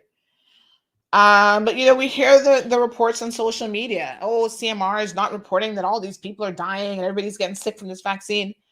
Everybody, like who? I literally know of 3 people who allege a connection between a vaccine and what they consider is a serious illness. One of those persons is still awaiting test results, so I don't know how they can jump to such conclusions. Another person has blamed his illnesses on the vaccine, but he refuses to actually go see heart specialists who can actually confirm if he has myocarditis or not. And I think if you're not willing to go to a specialist to say what you actually have, I can't take your word for it. I'm sorry, but you're actually not a doctor. Okay. Now, I want you all to read this story for one single reason. Go to this recent study just published on the 3rd of September in the Journal of the American Medical Association of some 6.2 million people who received an mRNA vaccine. And the conclusion that they came to is that it posed no serious health risk. After 6.2 million people participated, they took information from them for this published study. That's a lot of people, folks. If it was killing people and all this other stuff, they would know. So the conclusions reached now is that the mRNA vaccination is not associated with any greater risk for this, what is it called? Guillain-Barré syndrome, myocarditis, pericarditis, stroke, or 20 other serious outcomes, the findings suggest. Because in any given population, folks, you're going to have people who have these sorts of ailments anyway. And you have to look at the numbers and say, does that represent a regular sampling from a population, or is there a higher instance of it from people who have taken the mRNA vaccines? And based on 6.2 million people so far, they have said that it's just the cause and effect just does not appear to be there. So Hazra reminds us that booster shots are coming. Well, listen, you get booster shots for a lot of different things in life. So given that this virus continues to mutate and change, I'm not surprised that booster shots are coming. It's like the flu shot. There's a reason why you take a flu shot on an annual basis, and why it's recommended on an annual basis as well. Okay, so let me see what kind of messages I'm getting here.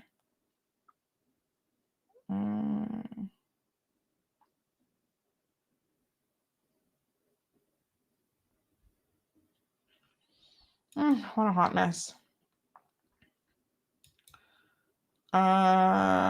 Someone's asking for a contact number for the liquor licensing board. It's actually in the email, I think.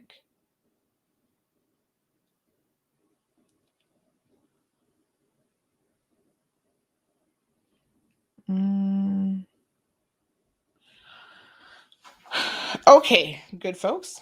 It is already 9:30. Can you believe it? The time sure flies. So I need to make sure that I get to court this week to see what's going on. By the way, I'm in court again. Well, this time I guess it's going to happen on Friday. And I think on Thursday we'll talk about it and we'll put it all in perspective so that you guys are aware of what's going on with us. So just like how we report on everybody else, we also report on ourselves so that you guys can keep up with what's happening. So, yes.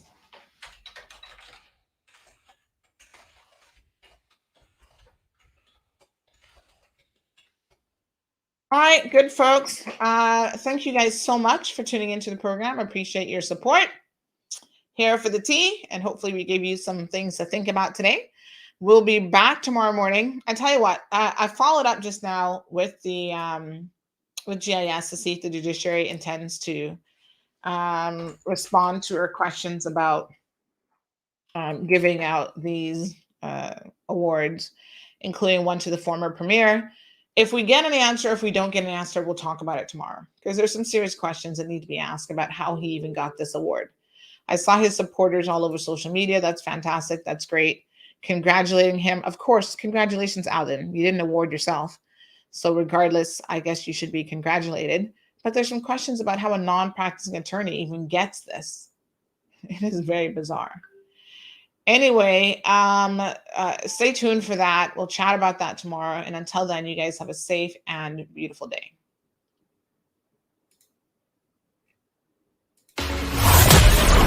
Thank you for tuning in to another edition of The Cold Hard Truth. Make sure to check Facebook for showtimes and more information and the latest news at CaymanMarlRoad.com. Subscribe to our IG and Facebook pages to get the latest happenings.